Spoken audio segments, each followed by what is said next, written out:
तो आ गए आप लोग। कैसे हो? उम्मीद करता हूँ कि सब लोग बहुत ही बढ़िया होंगे। और अब तो आपके सामने भगवान शिव की कार्तिक मास की वो कथा आ चुकी है जिसे सुनकर आपकी सारी मनोकामनाएं संपूर्ण रूप से पूर्ण हो जाएगी।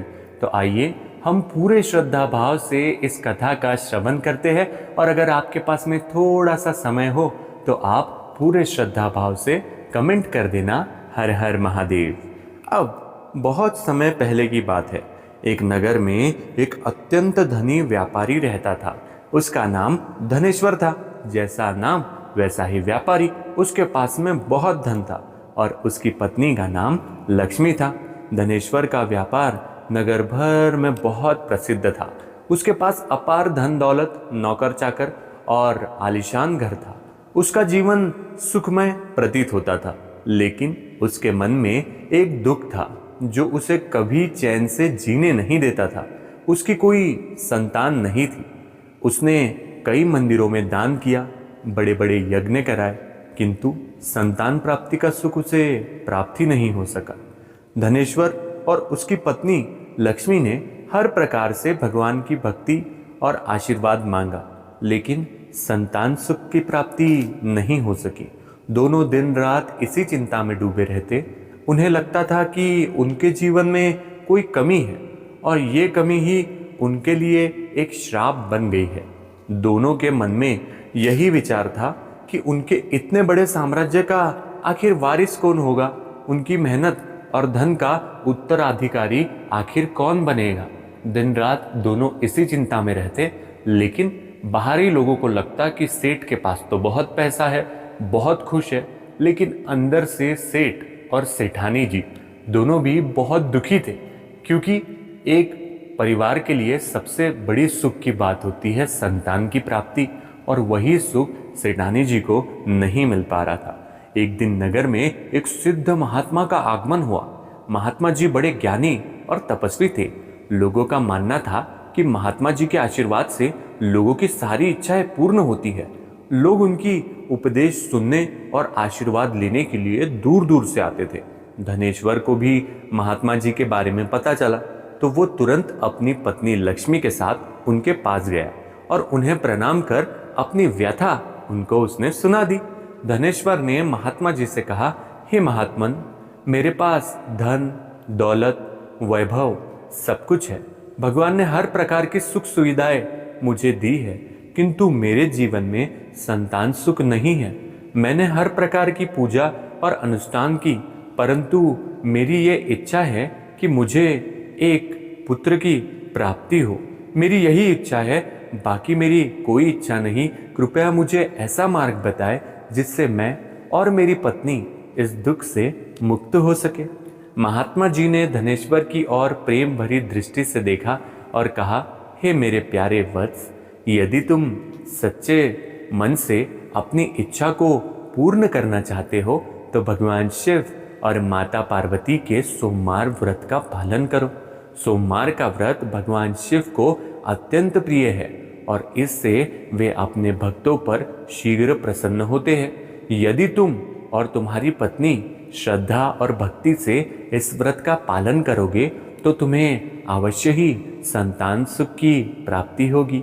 महात्मा जी की बातें से धनेश्वर और लक्ष्मी के मन में एक नई आशा जग गई।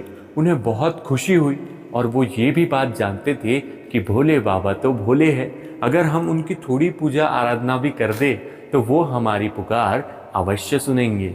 और इसलिए जो भी व्यक्ति इस कथा का भी पूर्ण श्रवण करता है उसे मनवांचित फल मिल जाता है, उसकी हर एक मनोकामना पूर्ण हो जाती है, क्योंकि हमारे भोले बाबा तो भोले हैं। हम उनके आदर सम्मान में अगर उनकी कथा ही सुन ले तो हमारा जीवन धन्य हो जाता है। उन्होंने तुरंत महात्मा जी से व्रत के नियम और विधि के बारे में पूछा। महात्मा जी ने उन्हें बताया कि इस व्रत में प्रत्येक सोमवार को भगवान शिव और माता पार्वती की पूजा अर्चना करनी होगी, उनकी मूर्ति का अभिषेक करना होगा और उन्हें फल फूल और बेलपत्र अर्पित करना होगे। इसके साथ ही व्रत के दिन पूरे दिन उपवास करना होगा और केवल जल ग्रहण करना होगा। शाम के समय शिव पार्वती की कथा सुननी होगी और अंत में व्रत का पारण करना होगा। धनेश्वर और लक्ष्मी ने महात्मा जी से आशीर्वाद लेकर सोमवार व्रत का पालन करना शुरू कर दिया। उन्होंने नियम पूर्वक हर सोमवार को व्रत रखा और भगवान शिव की पूजा अर्चना की। धीरे धीरे उनके मन में एक नई श्रद्धा और भक्ति का संचार हुआ। वे भगवान शिव के आराधना में लीन रहने लगे और पूरी श्रद्धा से व्रत का पालन करते रहे। इस प्रकार कई सोमवार बीत गए। उनकी भक्ति और व्रत के प्रभाव से उनका मन शांति से भर गया और उन्हें ये विश्वास होने लगा कि भगवान शिव अवश्य ही उनकी मनोकामना पूरी करेंगे। एक दिन उनकी पत्नी लक्ष्मी को स्वप्न में भगवान शिव और माता पार्वती के दर्शन हुए। भगवान शिव ने लक्ष्मी से कहा, हे पुत्री, तुम्हारी भक्ति और श्रद्धा से हम अति प्रसन्न हैं। तुम्हें संतान का सुख अवश्य प्राप्त होगा। सुबह होते ही लक्ष्मी ने अपने स्वप्न के बारे में धनेश्वर को बताया। दोनों को विश्वास हो गया कि भगवान शिव उनकी प्रार्थना अवश्य सुनेंगे। कुछ ही समय बाद लक्ष्मी गर्भवती हुई। ये समाचार सुनकर धनेश्वर और लक्ष्मी की खुशी का कोई ठिकाना नहीं रहा। उन्होंने भगवान शिव और माता पार्वती का धन्यवाद किया और व्रत का पालन आजीवन करते रहे। 9 महीने बाद लक्ष्मी ने एक सुंदर बालक को जन्म दिया।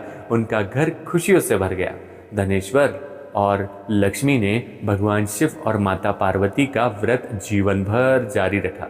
उनके पुत्र के आगमन से उनका जीवन संपूर्ण हो गया और इस प्रकार मेरे भोले बाबा ने उनके जीवन को खुशियों से भर दिया, उनकी हर एक मनोकामनाओं को पूर्ण कर दिया। ये कथा हमें सिखाती है कि सच्ची श्रद्धा, भक्ति और विश्वास के साथ भगवान शिव का सोमवार व्रत करने से हर एक मनोकामना अवश्य पूर्ण होती है। अब अगर आपने भी इस कथा का पूरा श्रवण कर लिया है और आपके मन में कोई भी इच्छा या मनोकामना है तो 2 मिनट शांत बैठकर उस मनोकामनाओं को जापो और फिर देखो कि कैसे तुरंत महादेव आपकी इच्छाओं को संपूर्ण रूप से पूर्ण कर देते हैं। इसी के साथ में सोमवार व्रत कथा यही समाप्त होती है।